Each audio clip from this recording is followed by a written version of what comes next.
I didn't film all that, but I just chainsawed for 2.5 hours, and I was just chainsawing and throwing brush on the pile and chainsawing and coming back.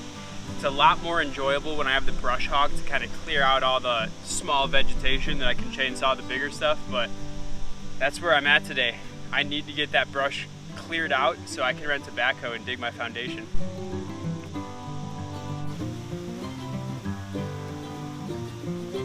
I'm back up on the ladder for a nice view.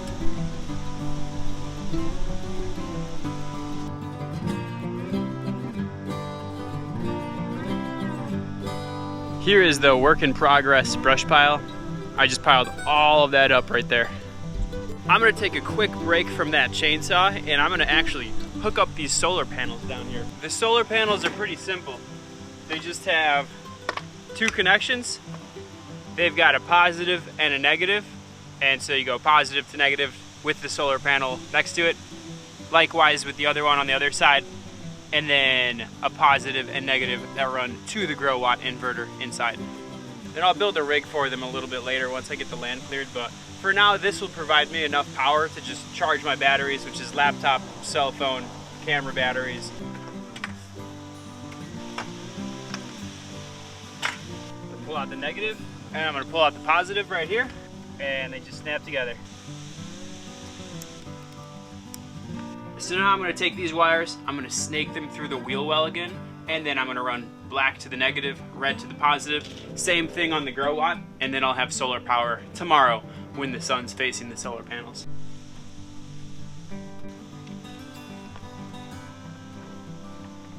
I got black and red inside the trailer now, and I'm going to stick them in the grow watt. It's really easy. It just says PV input 1, PV input 2. So I'm just going to put it in PV input 1, black and red, and let it rip. And here we go. We got the grow watt display screen right here. We got the solar panels that popped up. It doesn't look like they're charging. Oh, it just popped up. Okay, they're connected now. They're not really charging a lot right now because the sun's not facing them. So I'll edit these beeps out, but let's check this out real quick. We can go to AC input is 0 volts. The battery is at 51.8 volts right now, 0.7 volts. It usually hangs out around 53 volts. 60 hertz output. Output is 240 volts. 240 volts into the breaker box. Input 0 amps from the solar panels. So the sun's not on them. We'll get about 2 amps tomorrow in the morning for a while, and that should charge up the batteries. This system's way overbuilt if you just want something to charge some batteries, but when I put this in my cabin, it will go to good use. Because I'm procrastinating from cutting some trees over there, the next thing I want to do is hook up the gas so I can have a little fire in there and make some coffee in the morning.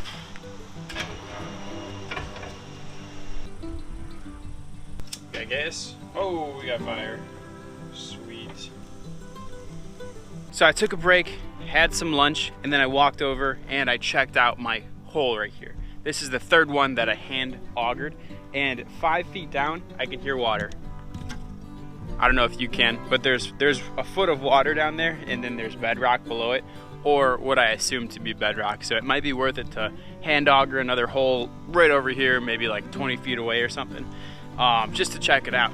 But the idea of that ram pump sounds really, really appealing, because I could start at the beginning of my property and run way down there a couple hundred feet, and I could potentially get like 10, 20, maybe, I don't know about 30, but maybe 30 feet of elevation, which is pressure head. And so the idea of the ram pump is that water flows down through the tube, down like a stream or something, and then at the end of it, there's a valve, a modified valve, that when the water starts flowing quickly, it closes the valve, and then that generates pressure within the whole system suddenly. So for a slight moment, there's pressure inside the tube, and that pressure is released through a T. There's another valve right here that has a one-way valve. So the pressure comes up and goes through the one-way valve, and then a little bit of water is stuck up here.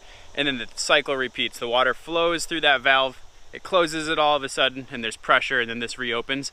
And so it just does that over and over and slowly just pumps water up the hill.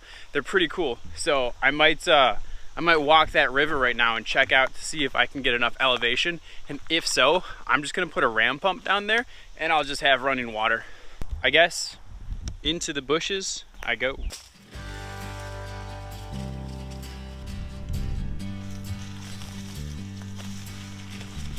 I found this stream and it's really looking like it's not gonna work out for me as a water source because it's barely flowing. The last time I actually saw the stream was right after snow melt, and it was a 3-foot diameter tube of water just rushing through the forest, and so the water was pretty intense back then. I thought I was gonna have a little bit right now, but it is barely flowing right now.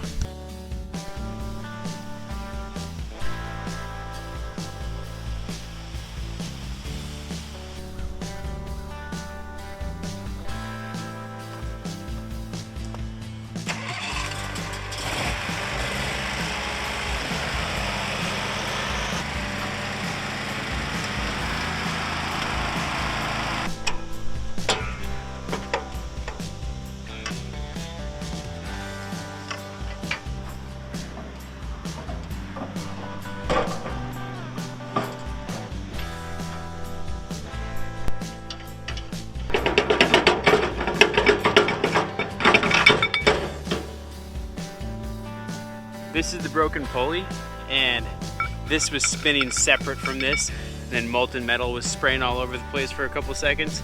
It's pretty cool.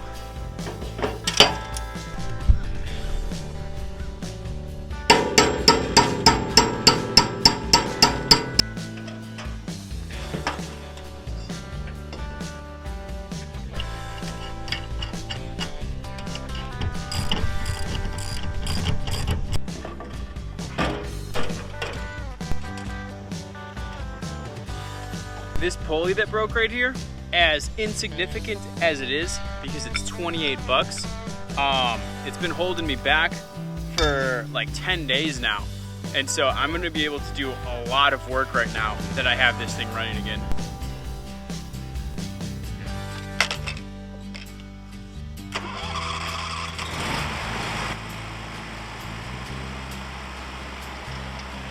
I'm standing right at the camper, and here's the before. Here's a brush pile I'm gonna burn. There's the old post that they used to tie the horses up with. There's my ladder. There's the brush pile.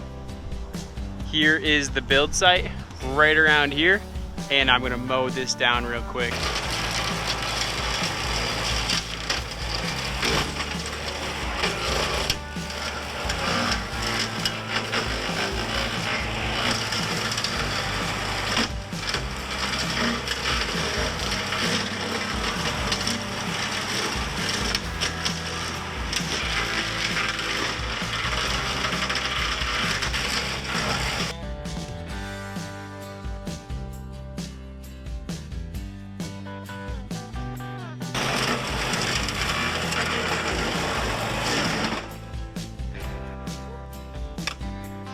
That's why the pulleys break.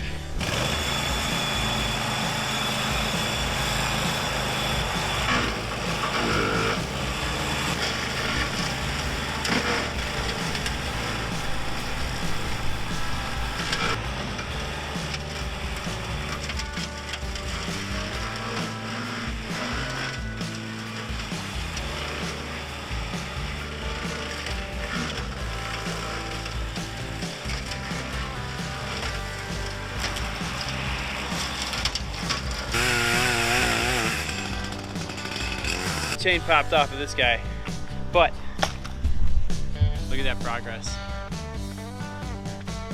All right, let's get right back up this ladder. There's the brush pile. Look at all that cleared space. Cabin's going right there.